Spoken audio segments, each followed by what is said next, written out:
Are you all ready to get started? You ready to rumble? Yay, let's do it. All right, so thank you everyone for being here. I'd like to introduce Dr. Jesse Krebs of Truman State University, which is in Kirksville, Missouri. A thriving metropolis.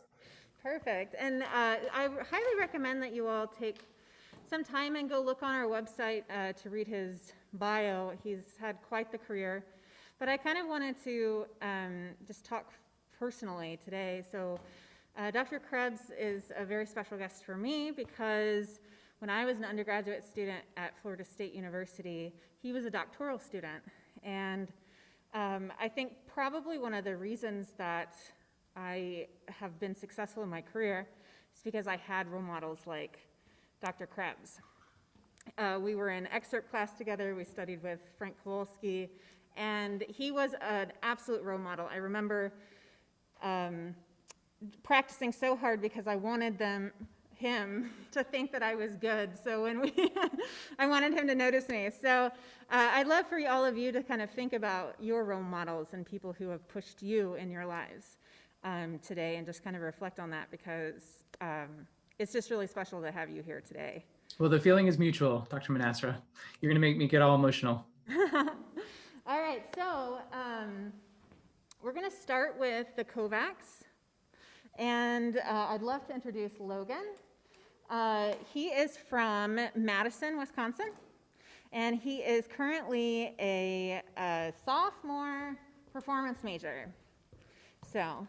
Great, nice to meet you, Logan. Yeah. Hello. So I will move out of the way. If you need anything, just holler. Logan, do you want to play the whole homage or just a section of it? What's your plan? I mean, I have all of it prepared, so you can just kind of stop me whenever. Sounds great. Sorry, I forgot to look at the band first.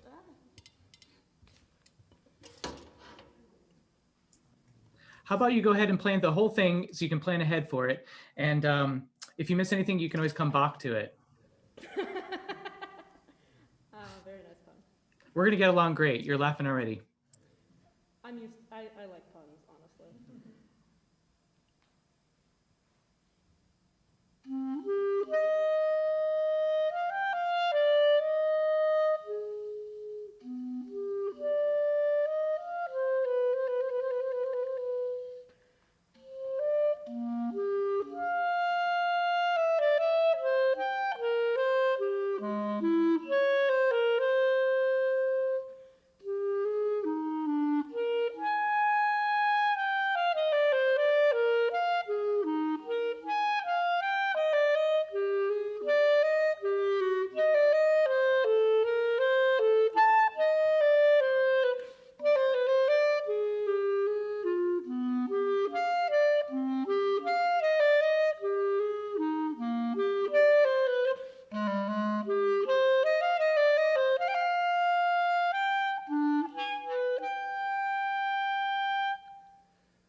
Well, first of all, I'm really proud of you. Not only is it nerve-wracking to play in a masterclass where you know that people are going to, critique you, then you're playing an unaccompanied solo with nowhere to hide. You don't have a piano player to cover for you and to back you up, and you're wearing a mask during a pandemic, and you're playing online virtual. So you have a lot going against you. You did a great job. So Yeah, I'm really proud of you. I've done the solo with a mask on before, so. Yes, I have tried a couple times and I really don't know how you do it. So more power to you. You're doing great. Just imagine how easy it's going to be without the mask. It's going to be amazing. So that day will come soon. Okay, well, there's a lot I want to work on, and hopefully Dr. Monastra can keep tabs on my time because I get excited to teach. I love teaching, and sometimes I get carried away, but please keep me in check. So the first thing I want to encourage you to do, Logan, and maybe you already have, is to go to YouTube and listen to some Bach partitas played by violinists, because I think when he was writing this, Bela Kovac listened or was trying to think of music that his students needed to study.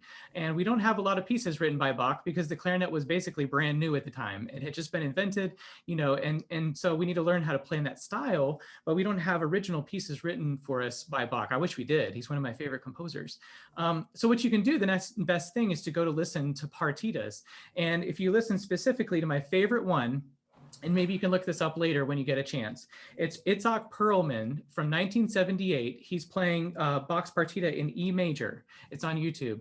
And it's an older recording. You can tell it's from the 70s, but it was really inspiring to me when I was learning this piece. I tried to sound like Itzhak Perlman sounded on the violin, no strings attached. And try and get my feeling of Bach that way, so that sense of musicality will come through in your music. And for me, that takes away the pressure of these technical runs and things like that, if you're just trying to embrace the style of Bach and play really elegantly. So I encourage you to do that when you get a chance. I think that would be really inspiring. Okay, so there's a couple of musical things that I want to work on and a couple of technical things, but let's start with the clarinet stuff because that's the most fun. As you played through this, I felt like your tension increased. It got a little bit more on page 2, a little bit more on page 3, a little bit more on page 4. And one of the ways I could tell is that when you took a big breath in right before you started, your shoulders started creeping up a little bit.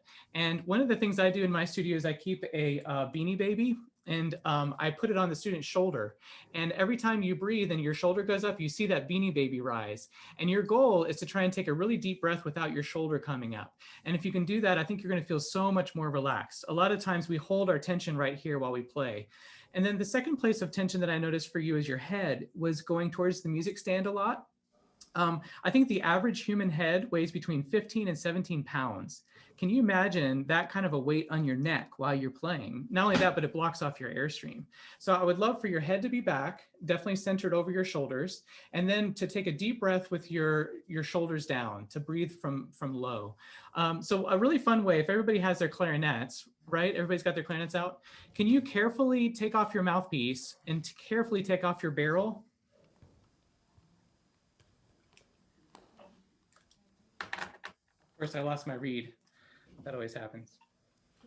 So you've probably done this before, but it's always a fun reminder. So head over your shoulders. In fact, just for fun, everybody in the audience, go like this for 10 seconds. Put your head forward.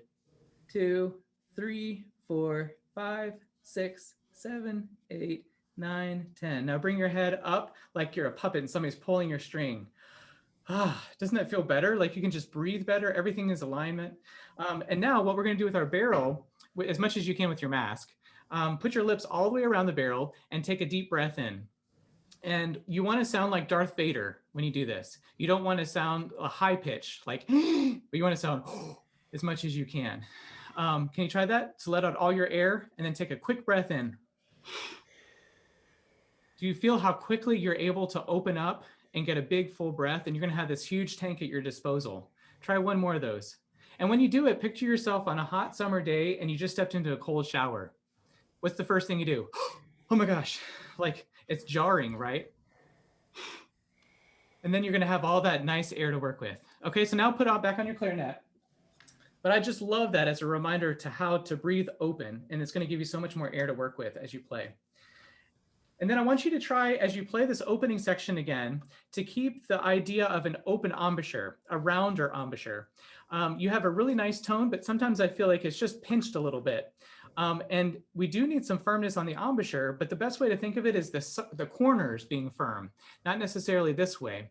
So can you think of two magnets that are attracted to each other and they're trying to meet, but they can't come together because the mouthpiece is in the way? That kind of roundness to it, almost like a laundry bag and somebody's pulling the string. Okay, so we're just going to play the first three notes. And before you do, can you just play the first note in the time that you're going to play the three notes? So it's going to be like this, Logan. And do you have like a neck strap on you, or are you just holding it with your thumb rest? Oh, I'm just holding with my thumb rest. Let's see. You probably can't do this thing, but I want to show it to you and you can practice with it. Everybody else in the crowd can. Let me pull up my share screen so that you guys can see this piece, at least those of you at home.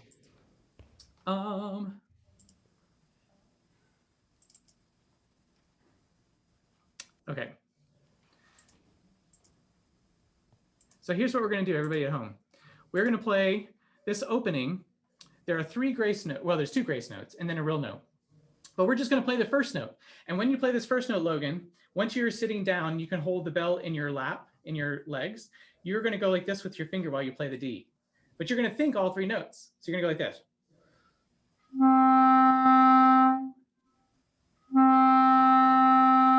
And you're going to feel really silly doing it, but I'm a big proponent of like mental practice. And this is going to help you visualize pushing the air through all three of those notes with a beautiful tone. Okay, so you'll be able to practice that on your own. Can you just do that on your D without the finger motion because you can't hold the clarinet? Good. Now, when you do a Logan, your third note, your F is going to take a little bit more air support because it's a higher note. So think D, just a little bit more push of air for that third note. Try it again. Now, with that kind of air, and now that your head is centered over your shoulders, can you play the first three notes?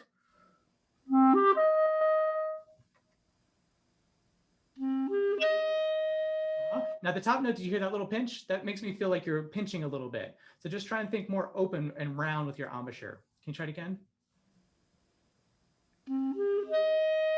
Ooh, it's better. Good. Now, because your embouchure is rounder, you're able to raise your tongue more on the inside. So I like to think our old teacher Kowalski used to say like a pissed off cat, like shh, shh, really high tongue position. So you get this beautiful shimmer of a tone on that F. Okay, but with a round embouchure, try not to get it from biting. Can you do one more time? Ooh, that was your best sound yet. Everybody in the audience agree? Shake your heads and smile. Yes. Now, can you do them like true grace notes? They sound like 16ths now. So Logan, we're gonna go da-ga-dum. Can you say that for me? Da-ga-dum. Yes, that's how fast it'll be, but you gotta focus on your air blowing through it like it's a whole note. There we go, good. And you're gonna do that for every single one. You can do C sharp.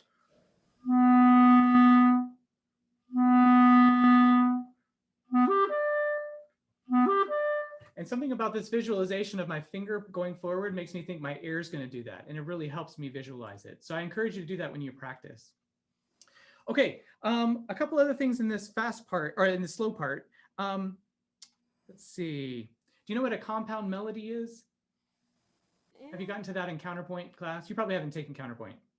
kind of. I mean, like I've heard the term before. I'm not exactly sure what the full definition is, though. Well, here's what I mean, Logan. It's where Bach uses register to make two voices with one melodic line. So one example of this might be right here. I don't know if you can see my little pointer on the G.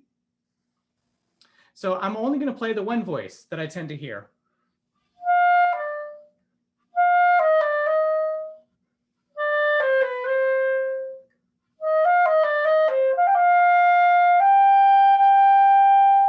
And then here's the other voice.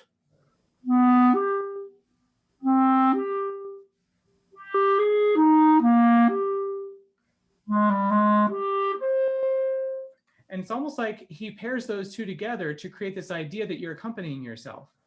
And if you can highlight that when you perform it, bring out that high one with some yearning character maybe, and bring out the low one with some supportive character, maybe confidence in the low and support and shimmer in the high, and it'll just really add to your overall interpretation. Do you mind trying that part and thinking those two voices in your head? Just start on the C sharp right here. I cannot see your. Oh, it's before the allegro assai, 1, 2, 3, 4, the last beat. Okay.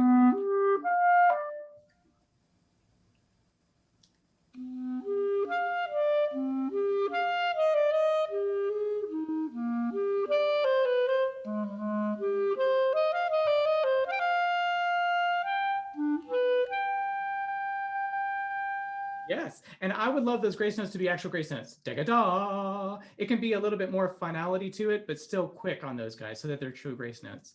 Okay. That was great that time. So are you a fan of the side key B flat? Do you ever use that? Um, If there's no C's around, it gets a great tone because it's the actual fingering for B flat. So it's A plus the second from the top side key. And this one we use for convenience, but it's really a register key. And so it sounds stuffier. So the B flat right here, I would love for you to use that side key. It's slow enough. We're going to hear the difference in tone for you to do the side key. Can you see what that is? where is it again exactly? Before the Allegro Assai, 1, 2, 3. Ah, okay. So then, Yeah, beautiful, Logan. You're going to like that fingering a lot. I use that throughout this whole etude, that side key B flat. The only reason we don't use it is because it's hard to do fast technical passages. But if there's no C's around, by all means, use that side key. You can even put resonance down for it, and it's going to sound great. Okay, so many other things to get to. When you get to the Allegro Assai, do you know what that means, Logan? What is Assai? I do not, in fact. It's what your teacher says when you don't know what it means. It's Assai, just kidding.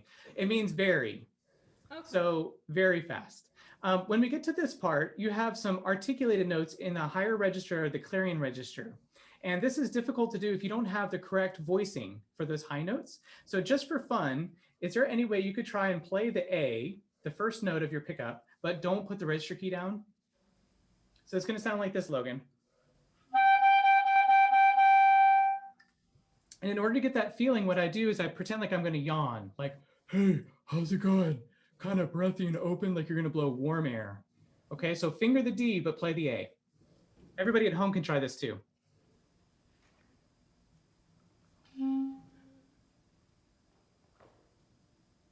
Now here's the secret, Logan. Don't tongue it. Just go, oh. I want you to intentionally squeak it. Ooh, there it was. Do it again. That was not me. That was someone in the background. Oh.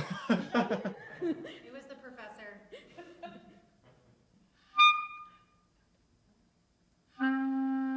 That's good. The first one was actually an even higher partial. Okay, let's do this. Try an open G with no fingers. Can you squeak a D? Can you overblow it? I can try. Open throat. There it is. That was you, right? Yeah. Hey, Logan. Okay, now add a thumb and see if you can do the C. We're going to work our way down. Beautiful. You're a rock star. And now do a B with no register key. And remember, no tongue, just think, oh, warm air. How's it going? Breathy.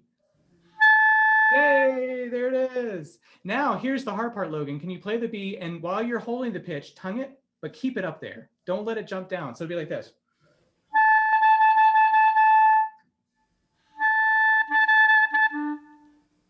That's your mission, is to keep it up there, okay? And now we're going to do one more note. It gets harder as you get lower, so that's why I started higher. We're going to do the A, but no register key. That's awesome. And you're not cheating, right? And putting the register key down? Nope. Okay, you got to do this for 5 minutes every day. So here's your assignment, and everybody in the audience too. You have to play Mary Had a Little Lamb, starting on B with no register key this week, like this.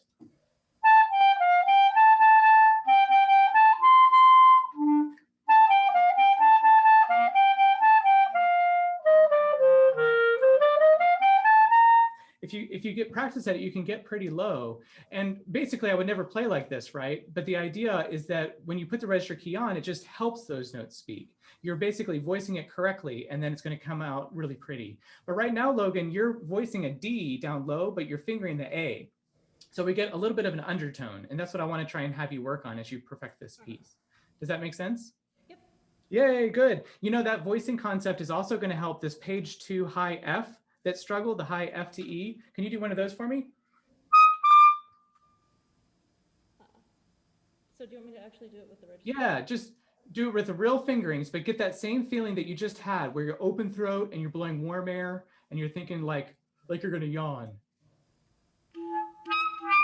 That's pretty good. Can you do it again with more support from your abs? Like if I was there in person, I'd punch you in the stomach.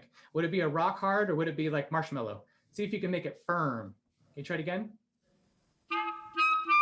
Much better. Good. Now this time try and raise your eyebrows and do it. Oh, no, that time you over squeaked even more. So check it out. Do you know if you play the E, but you squeak it, do you know what note you get? That's the A, right? A beautiful A. So here's you. So here's what I want you to do, Logan. Can you intentionally squeak it? Can you go F, A? Of course. Now this beautiful E. Isn't that funny? So you're psychologically, you've reversed these. You're voicing the A and getting an E, and you're voicing the E and getting an A. So we need to flip them. So you're going to teach yourself how to do it. Can you try one more time? Okay.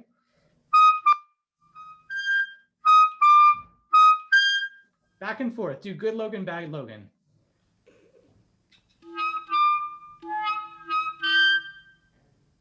Couple more times. You got to get it. That's it. So what you want to do is get it 9 times out of 10 the way you want it. If you want the A, by golly, the A is going to come out. If you want the E, it's going to be an E. And then you're teaching yourself exactly how it should feel. And you take the guessing game, and you'll never squeak again. Well, we all squeak, but you won't squeak as much because you'll have taught yourself what not to do. And I find that a lot of times that's the biggest thing that a student can do is find out what not to do. So then you do the right thing. So that'll help that part a lot. Okay. Let's work on really quickly. Are we still okay on time?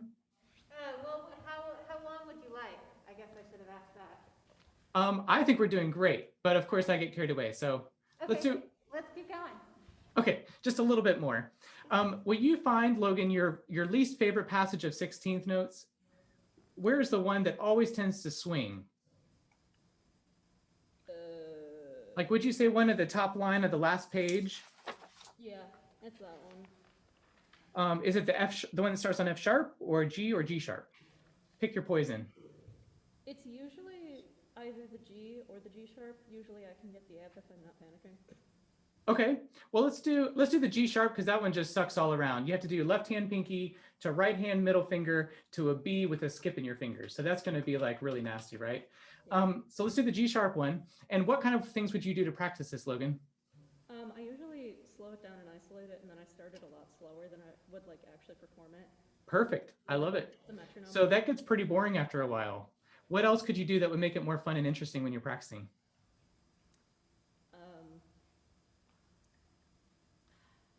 That's kind of how I practice fast. Okay, well, good. Well, I want you to try that this week. There's 2 ways you can do it. Well, 3 ways really. And that is messing with the rhythm. And I didn't know this as an undergrad. I wish I had. I didn't learn it until I was a master's student. And man, that could have saved me so much time in the practice room. So here's what I want you to do. First note of each grouping of 4, you're going to play it long. And everything else is going to be fast. So you go like this.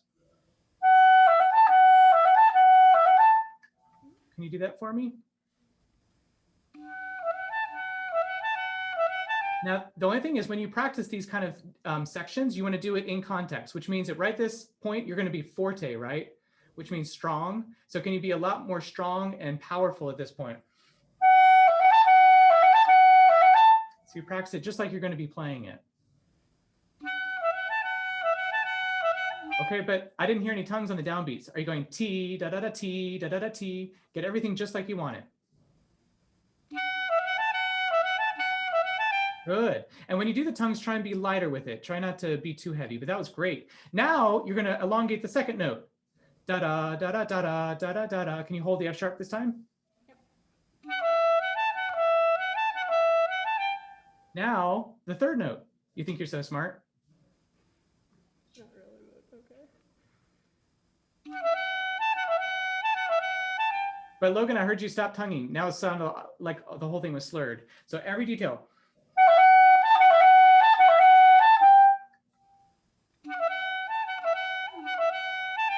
Good. Now what's last? And then you hold out the B. The B. Good. So da da da da da da da da. Good. Now the third G sharp had the best tone on it. The first 2 kind of got that undertone. So really think that open throat that we talked about for that register. Now, if you want to get fancy, you can do 2 notes fast, 2 notes slow. Can you try that?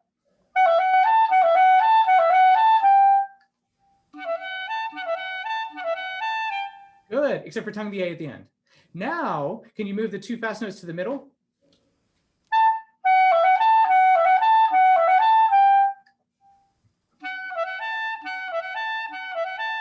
Excellent. You're doing great. And now where are we going to move them? Last two. Yep.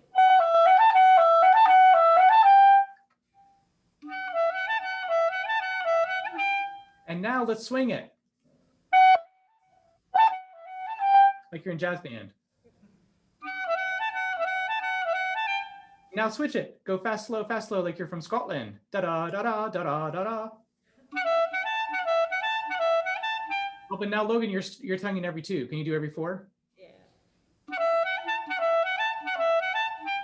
And now how about a finger sprint of 5 notes? Give a dog a bone.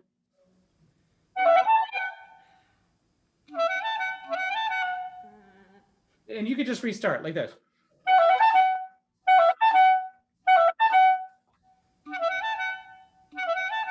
Good. How about normal now? It's better. If you hear the swing, which note is getting jipped? It's usually the fourth one. Do ba do ba do ba do ba do. I would think the F sharp maybe, but if you elongated the F sharp, then you would take away the swing. So da ga da ga da ga da ga da ga da ga dum. Try one more time. See if you can even them out a little bit. And forte.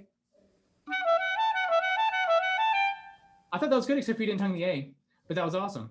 So that's how I would do it. If there's a passage that's sloppy, you got to take 5 minutes. That only maybe took us 6 minutes, but it was really efficient way to practice it. And you basically make it complex for your brain. And then when you play it normal, your brain's like, oh, thank God, I can just play regular 16ths. And it seems so easy. So I really recommend that you apply that to everything in your solo. Okay, and then our last thing before we end, there's 2 fun places in this of a deceptive cadence. You've taken freshman theory, right? Yes. What's a deceptive cadence? It's a cadence usually that's on, it starts at the 5, but then it goes to the 6 instead of the 1. Usually, yeah, that's what happens. It goes to the minor 6 or major 6 if it's in a major key. So where does that happen? Where are the 2 deceptive cadences? Do you know? No, I do not. One of the first ones is at the end of the 2nd page. So you're like grooving along. Let's see.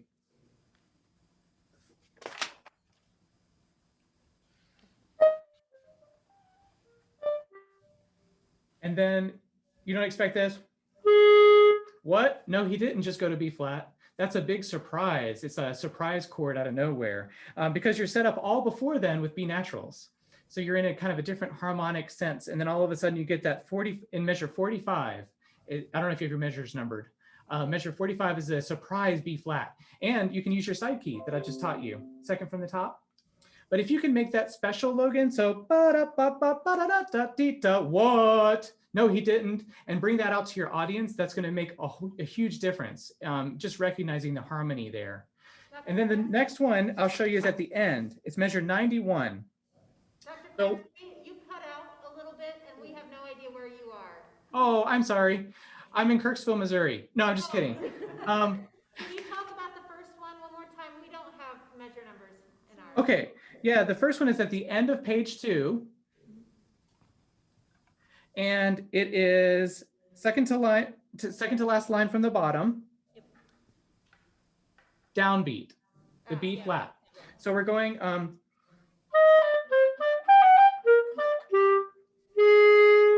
whoa, no, he didn't just go to B flat. Because right before then, you're always hearing B naturals. So that's a huge surprise. And you can bring that out to your audience, like, check this out, this is interesting. Especially in competitions, judges love it when you show the harmony like that and that you understand a deeper level of the meaning. And then the other place is measure 91, the downbeat of measure 91, that E flat, that's totally unexpected. We're rolling along with E naturals, everything is fine in the world.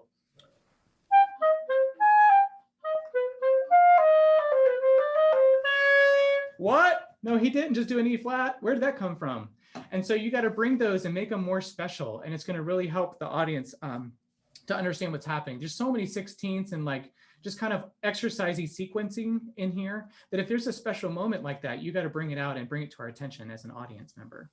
So I love this piece and you're playing it beautifully. These are just some things that, you know, hopefully will help with your clarinet playing, but then also kind of evoke these moods and these characters that Bach is going for even more. Do you have any questions for me? Nope, I don't think so. Well, you're a rocking clarinet player. Keep it up. I'm proud of you. Great job. Thanks for playing. All right. Thank you so much. Which one are you going to start? start with? Do you know? Okay. How many do I need to play? I'm not sure. Okay, so we now have Mr. Dylan Bond, who is originally from Kenosha, Wisconsin, and he's going to be playing College Town Diary, and he has August through December, December Yeah, that's prepared, so we can let you pick your poison if you'd like, and he can play as many or as few as you would like. That sounds great. All right, and he's a first-year performance student. Okay. So Dylan, there's a teacher in Costa Rica, and she says that before you play any clarinet solo, you have to do your desk work. You have to do your work at the desk where you study the piece. Do you know what college they're talking about with this piece? No. Isn't that, I mean, it could be Stevens Point, right? It could be the Pointers. No, it is not, unfortunately. It is in Ohio. It's Kenyon College. And just for fun, I took the liberty of looking up some pictures because I wanted to be inspired. So let me close my PDF and I'll share this with you.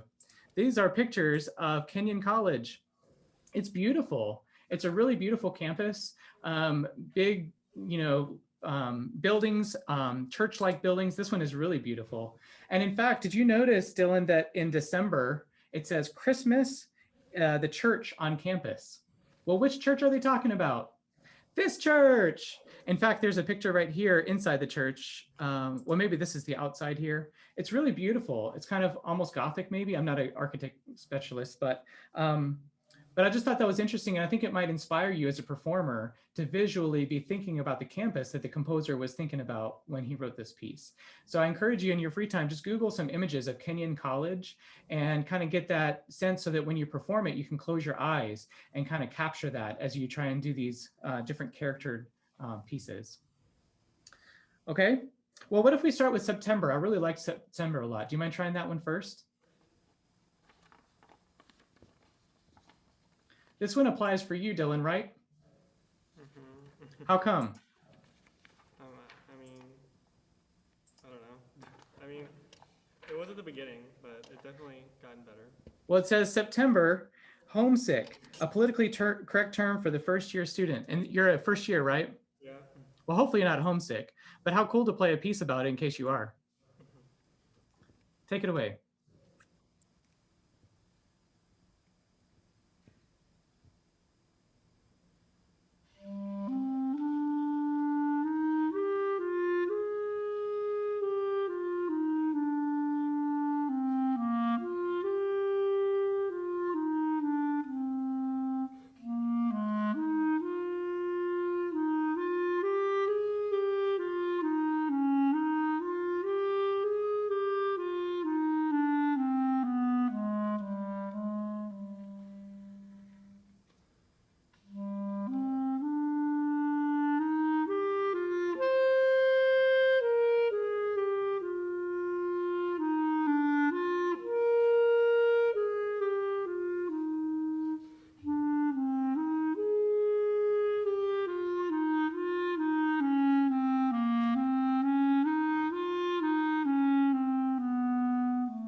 Oh, you play beautifully, Dylan.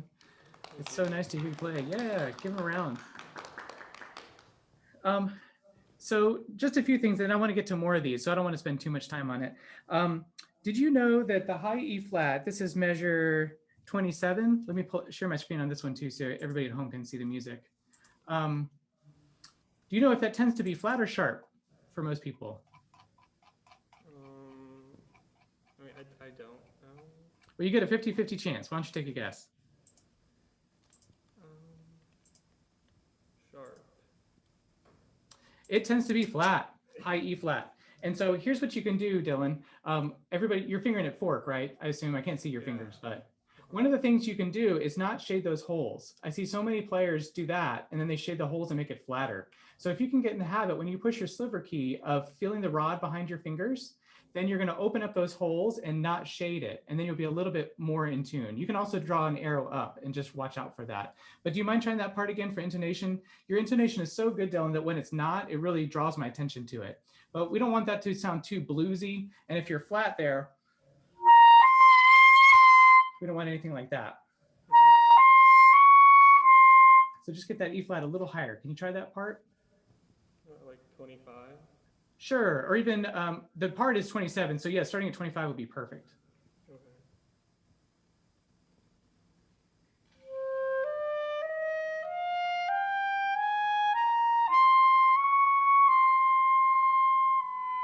Ah, and now that note, Dylan, should not have the pinky down. I bet anything that you have your pinky down still for the C sharp. So if we were in a lesson together, I would totally flick your pinky and say bad pinky. So C sharp is the only high note that we can't put our pinky down, and you're going to get a quarter tone. It's going to be so out of tune. In fact, I think that's an Eric Mandat fingering for a quarter tone, is to add that pinky. So can you do pinky on the D and then take it off for the C sharp? Try one more time.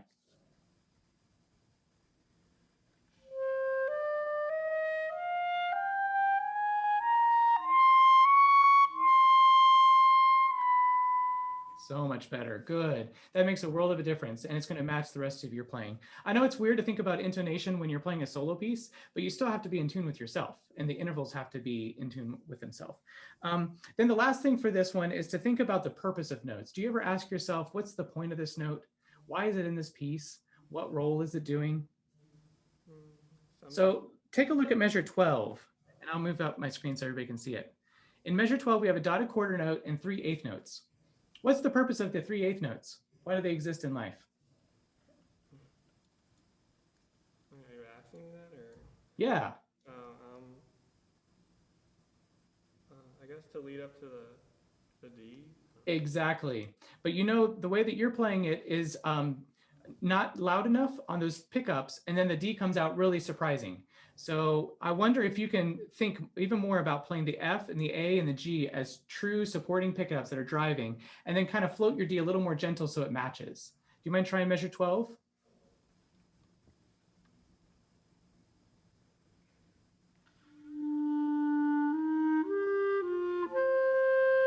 Yeah, that's better. What if we put lyrics to it? Could you think, why'd you leave me here? So that you drive more to the here.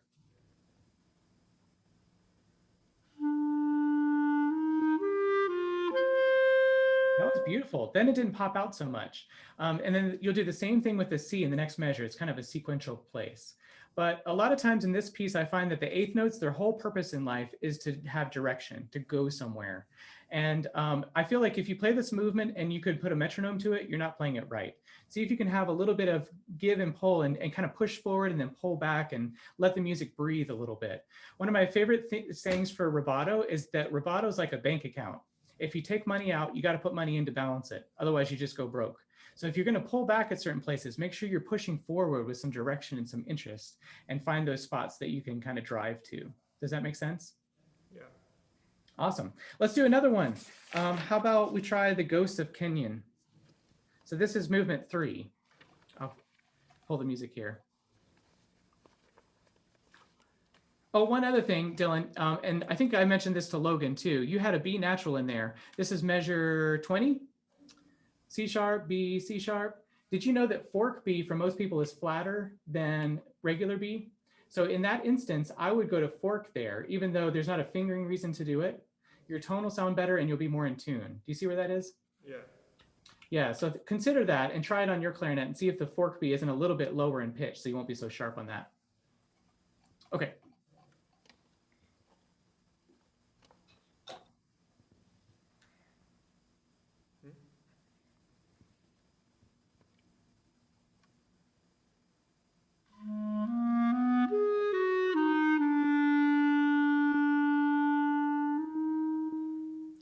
Good, except for that was way too loud. Are you kidding me? This is unaccompanied. You're supposed to be a ghost.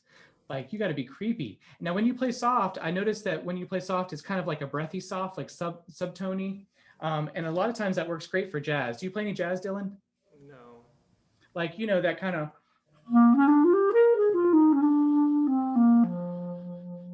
It's kind of like a fuzzy, breathy, like, hey, how's it going today? Kind of tone quality. And what I want you to do is focus your tone, like if I was pulling that laundry string bag where it all firms up and you get a beautiful focus sound. So draw us in. This is unaccompanied. You can really exaggerate it. Make grandma turn up her hearing aid. Okay.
All of it and nothing. Yeah, try and keep the spit out as much as you can. Awesome.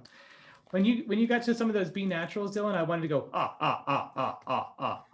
and just like add to your performance and that creepy feeling that it is. So this one, perhaps on the eighth notes, you could push forward to more intensity to your half notes leading 1, 2, 3, 1, 2, 3, 1. So you really go to those notes even more. Can we do one part? I noticed in measure 10, you had the same kind of issue that Logan did about the voicing for those high notes. And it could also be where your tongue is touching the reed. In fact, everybody's got their clarinets handy, right? Can we do one more thing as a group? This is a really fun thing that's going to be very enlightening to you.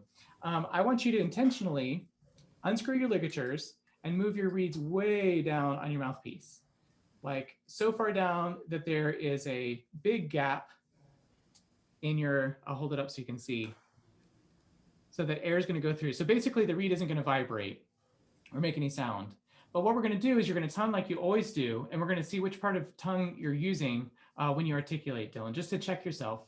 The best way to check this, by the way, is the marker test that Deborah Bish used to do at Florida State, where you take a black marker and you mark a tip on the tip of the reed, and you tongue a few notes, T, T, T, T, T, and you stick out your tongue, and you literally see where the black mark is on your tongue. Now, here's the important part. Non-toxic black marker. Don't use the toxic black marker, obviously, but I have a licorice scented one in my office that I like to use. But you can have a student that is always saying, I always tongue with the right part of my tongue, but then, you know, that marker never lies. So let's try it like this though. Can you go just like you would normally tongue? And it's going to sound like this. You'll hear it. And just see which part is touching the tip of the mouthpiece when you tongue. What part of your tongue? Can you do a couple notes, Dylan?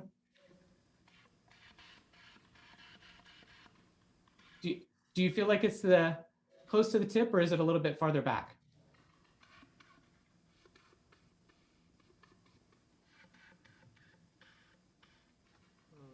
I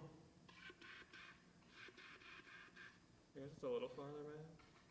Okay. Can you put it so that the closer to the tip of your tongue is touching the tip? If you want to think T, T, T, or D, D, D, T, T, T, T, T, T, T.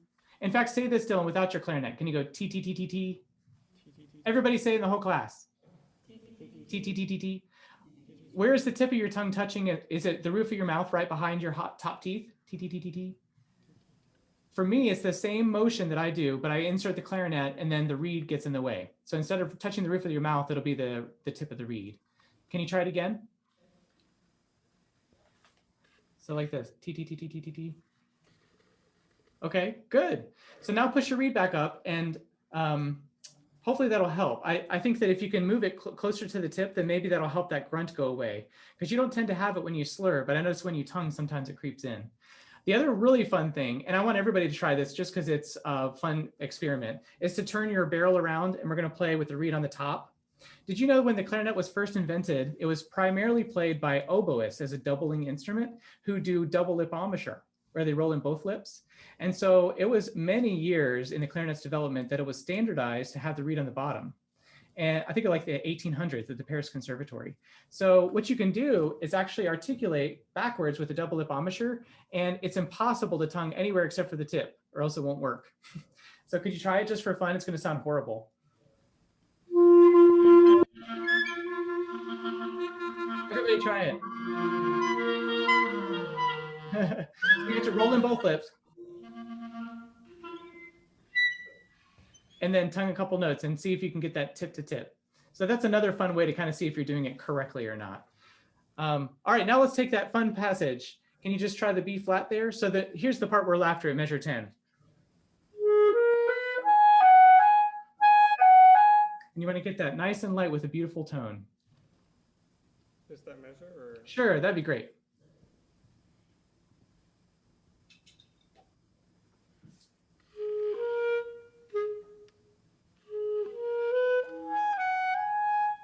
Yeah, I heard a little bit of this on the B flat. This is what we want to get rid of.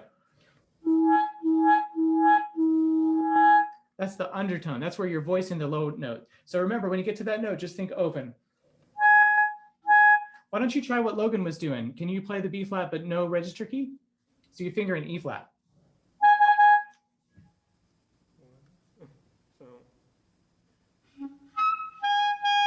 Oh, that was awesome. You know what you did, Dylan? You did every single harmonic. It was amazing. So check it out. You can go.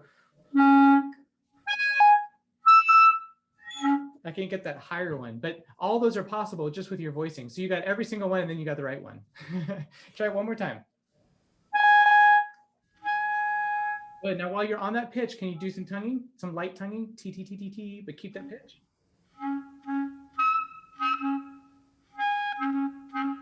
Aha. So you know what you're doing? You're voicing it perfectly, and then as soon as you tongue, you're messing with your voicing, and it's messing it all up. So you got to find a way to only move the tip of your tongue. Don't move the back. In fact, I bet if I could see you better, I would see motion in your throat, and we want to eliminate that. Can you do it one more time? So get that voicing and then just very minimal. It's amazing how little of your tongue has to move. You're a rock star. That sounds fantastic. I know it doesn't sound good. You're going to sound like you're a sixth grader when you're practicing in the practice rooms, but believe me, it's going to make a big difference in your playing. And now add the register key and get the same feeling.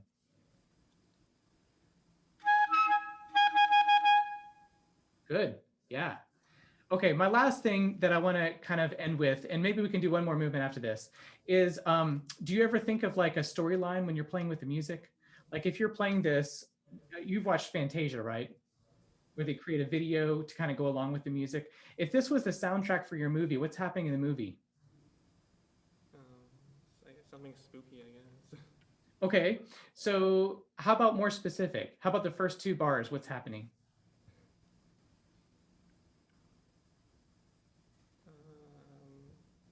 I don't know.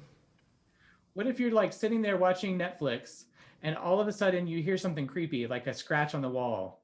And so, what was that? I heard a scratch.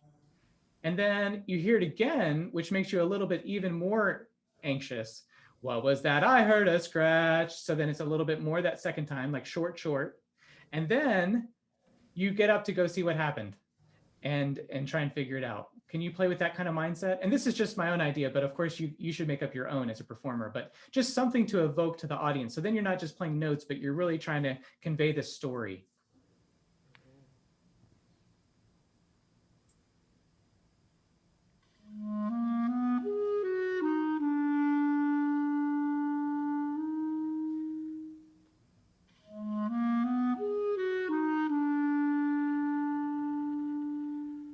Yeah, that was pretty good. I'd say that they're really similar from my vantage point on Zoom, at least. Can you make them even more distinct? Like, I would say that 2% of what we do dynamically makes it to the audience. 2%. You got to overdo it like crazy. You know, have you ever been to a musical before? Like a theater stage production? Mm-hmm. And gone backstage? What does the makeup look like on the performers? What? Isn't it crazy overdone? Yeah. Like every wrinkle has a big black line. You need to play dynamics like a stage makeup, not like every day you're doing like Maybelline conservative makeup. We need to be over the top, okay? So do this first one even softer and raise your eyebrows and really sell it like, this is creepy. I just heard a scratch on the wall. And then the next one, really give me a little bit more so that we hear the difference.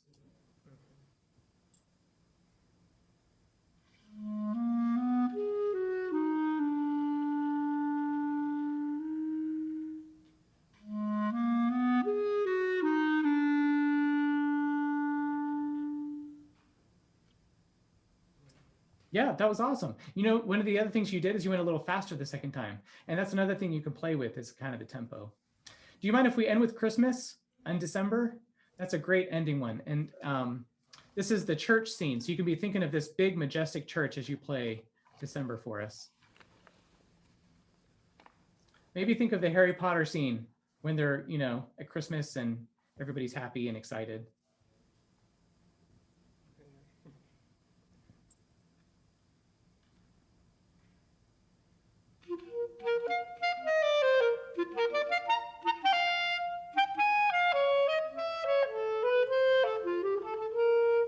Yeah, I'm not feeling it, Dylan. So here's what you need to think. What's your least favorite class right now at Stevens Point?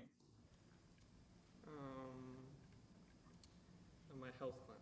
Okay, your health class just got canceled for the rest of the semester and everybody gets an A. Okay. Yeah! Now I want you to play this opening with that mentality. It's a beautiful day. The windows are down.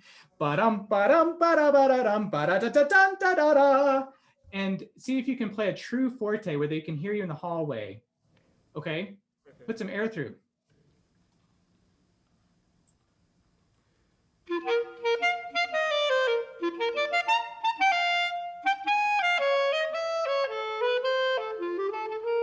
Oh my God, like night and day. I would listen to that all day compared to the first one.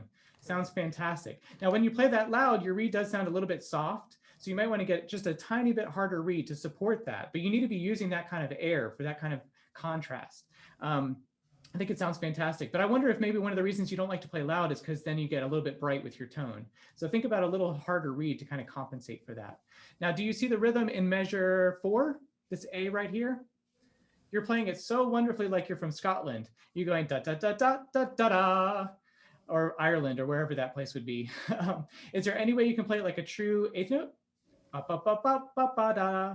Ba, ba, ba, ba, ba, ba, da. Not only that, but you kind of want to lean on it because it's a musical note. So you don't want to jip it any more than you have to. So lean on that A for expressive. Try one more time. You're really selling the feel though. Okay.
That's just about the cutest ending I could ever picture. Yeah, several times he tries to end it, right? You kind of feel like the piece is over in measure 65. That chromatic, dee da da, we're done. we're done. We're done. Like there's 3 times through it. I don't know if that would be considered a coda, but definitely a humorous ending. So, and what's that? Maybe you haven't got to this in theory class. How about anybody in the class? When you take a melodic line and elongate notes, what's that called? Augmentation. Excellent. That's a great example. And so when you get to that in theory class, Dylan, be like, oh, I've got a clarinet solo that does some of that. Let me show you. And your theory teacher will be over the top of the moon for that. So really good. You're going to be great. I can't believe it's your first year. You have a bright future. So keep working hard. And it was really fun to hear you play today. I hope I gave you some good ideas. Very good, thank you.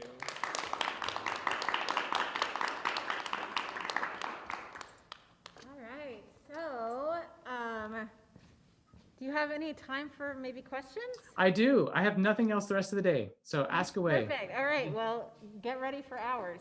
All right, anybody have any questions?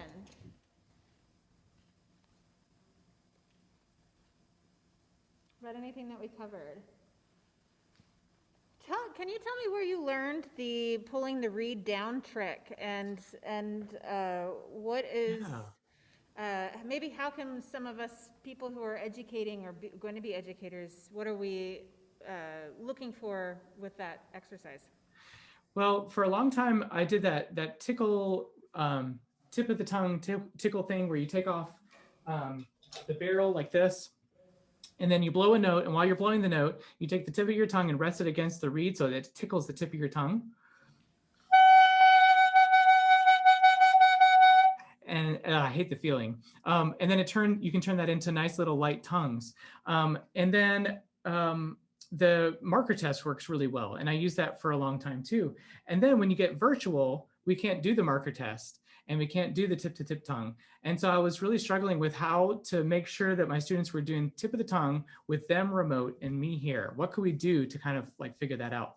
And then Spencer Pruitt, who teaches in Tennessee, I can't remember the Austin P University, he gave a clinic and he did that exact thing. And I thought, oh my gosh, that is awesome. And it's worked really well because you can really tell, you can feel that tip of the mouthpiece where on the tongue you're using it.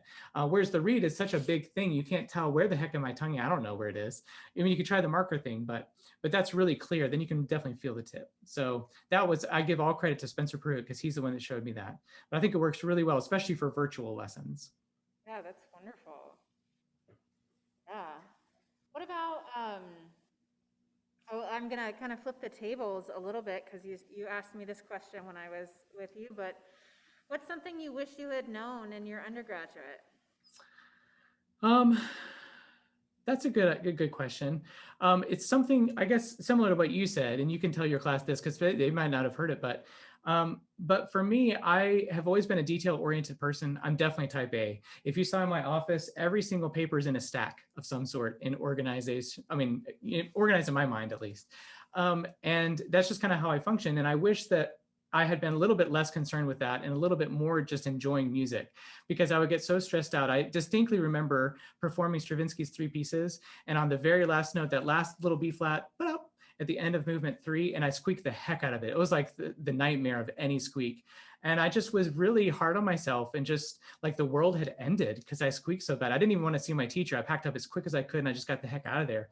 And I look back and I'm like, why did I care so much about it? One time that it wasn't even an audition. It wasn't, something that was a really big importance.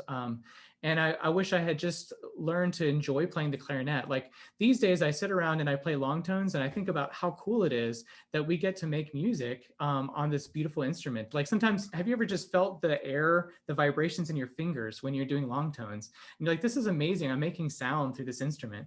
Because after so many years of doing it, sometimes we take that for granted. And then of course, during this year, I think it's more important than ever for humanity to have some music. And I mean, you could be not having enough food to eat or being shot at all over the world. And here we are getting to play beautiful music. And so just not taking that for granted and just enjoying the process more and not expecting perfection every time I played. Yeah. All of you.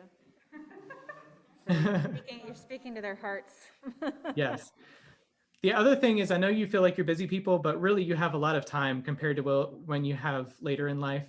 And so if you can definitely make time for practicing, it will pay off dividends. And I don't mean crazy time, but maybe 2 hours a day where you break it up and you find an hour in the morning and you do smart practice, like dedicate yourself for 10 minutes of long tones, 15 minutes on your scale work, 20 minutes on your etude, be organized, do some excerpt work, find passages, have goals instead of just like starting at the beginning of your piece and practicing to the end of your piece. Like have goals. I want to work this section today. Do lots of listening. How often do you listen to great clarinet players to be inspired? You know, if you're going to be a pro football player, hopefully you're watching a lot of NFL to be inspired, because that's the best way to improve. So how much are you listening to Sabina Meyer and to Martin Frost and all these amazing artists that are on YouTube now? To be inspired, and I think that that's really great too. But really trying to stick with that, and you'll hear a difference over time. It doesn't happen overnight, but it's kind of like if every day you do that, you put one brush stroke on your painting, and then after a month you stand back and you're like, wow, it's really coming along. But you're not going to see it tomorrow. You're just going to see 2 strokes on your painting, and then you're going to see 3 strokes. And so you have to kind of like be in for the long haul, but it'll definitely pay off. And you guys have an amazing teacher that's going to set you up for success too, because of, you know, she'll teach you how to practice and has a great ear for things to work on and exciting repertoire and all that stuff that so many students don't have. So use her as a valuable resource too. That was sweet. Thank you. That means a lot. Yeah, of course. Other questions, thoughts? What do you think is the most important thing in a performance? Like if you're going out to perform, I think one of the things I remember the most about you was how cool and calm you seemed on the stage, and I wanted that badly. When we're getting ready for our clarinet studio recital, which will be virtual, we're gonna each record, but what do you think is the most important thing when you get ready to perform? Sure. Well, I think 2 things. One is you have to be prepared. I think the more prepared you feel, the more calm you feel. And my nightmare scenario would be to like have to premiere a new piece and I never got it till the day before or something. I would just be a wreck. But this idea of preparing well and then you're going to be ready to go. One of my favorite sayings from my undergrad teacher, she always said, always play to express, not impress. And that was something that I always trying to carry with me too, is that if you're going to play to impress the audience or to impress your friends or whoever the judge, then you're not going to be as successful as if you go out to express and get into the music. And I think having that mindset, you know, will make you a little more successful too with nerves. But being prepared and then playing to express, not impress would be great. Anything? We're people of few words today. There's somebody in Zoom. Amy has a question. Yeah. Oh yeah, great. What exercises can we add to our practice to get more cleaner and defined sound while playing staccato? Oh, that's awesome. So one of the things that I like to do is play legato first, or you can even slur it first, and then try to articulate with the same kind of tone quality that you just did with your legato. So you can take an F major scale, 2 octaves, play forte slurred, then just like 8th notes, not fast, then do them legato tongue with the same great sound, and then try and get the staccato, but just make it so that each one is more defined, but the same great sound quality, if that makes any sense. And that's really helped me. And that's an exercise that I like to do a lot. Otherwise, just kind of like reevaluate where your tongue is. So many people tongue in different ways, and I think that's okay. We all have different mouths and different tongue shapes. And so you have to figure out for yourself, do you tongue right in the middle of the reed? I know some of my friends tongue on the side of the reed and they sound great. Some of my friends anchor tongue and they sound great. Like you have to kind of like figure out for you what's going to work the best so that you get that clear sound. But if you record yourself, hopefully you can hear back and listen. But definitely going from legato to where you really love your tone and then going to the staccato and trying to keep that same sound quality. I think that would be your #1 exercise to try. That's great advice. Yeah. Well, I know it's dinner time. Everybody looks tired. It's our first day after spring break. We should be rested, right? Oh, everybody has a suntan and yeah, no wonder you're tired. In Wisconsin, yeah. We're super tan. Now, do they all have accents like Wisconsin, don't you know? Some of them, yeah. And I really want one, so I've been studying it and trying to, yeah, I really like, They think that they're getting lessons from me, but really I'm learning how to talk like them. Yes, a little more Yeah. nasally. Yep, and you're Yeah. getting to be a cheese connoisseur. Oh my God. Oh my God. I can't even tell you. I've never been so happy to live in a state before. Yep, because my of- jokes would be right at home in your city. Oh my gosh, it's so good. So many Yeah. good cheeses. So All thank you right. so much for coming. It was wonderful to see you again. Yep. Thanks for Um, having me, everybody. Yeah, thank you.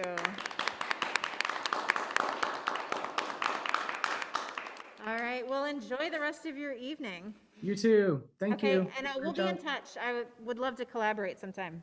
Sounds good. All Thank right, you. see ya. Bye-bye.